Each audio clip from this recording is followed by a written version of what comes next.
Mga umahan sa Piudoran Albay nagtitinir na problema an patubig huli sa epekto pa kan El Nino.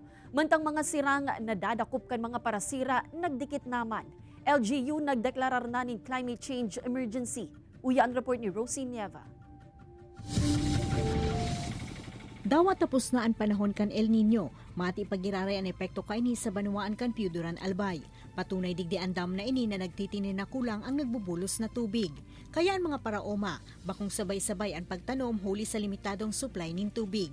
Apektado talaga, yan lang inaasahan namin eh. Sa 254 ektarya kaya nin umahan na pigsusuplayan kan irigasyon, nasa 30 ektarya sa namuna ang kayang patubigan huli sa pagbaba kan level kan tubig. Ang iba, nga ni makatanom, nagsadiri na sa nanin water pump.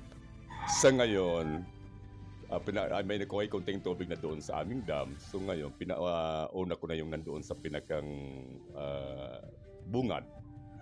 Halos mga 30 hectares ang nakapagtanim na. Apura sa mga paraoma, maging ang mga parasira, apektado naman kan pagdikit kan sa indang mga nadadakop na sira. Kaya maging ang mga nagigibonin tinapa, apektado naman. Kunyang kaya di gisupag sira ba, nagluya, taaro kayo ng grabing init. Nagluya sa paradara sa amon, harayo na pati nga na ang sira di sa amon. Maliban po duman, may experience naman po kang Piudoran ang pag-rise kang sea level, especially po sa mga coastal barangays. Maliban po duman, we also observe declining of fish.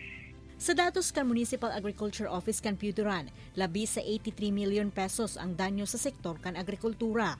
Huli ka ini, nagdeklarar ang sangguni ang bayan kan Piudoraning climate change emergency, nganing matutukan asin matauan solusyon ang mga nangyayaring ini sa laog kan Banuaan.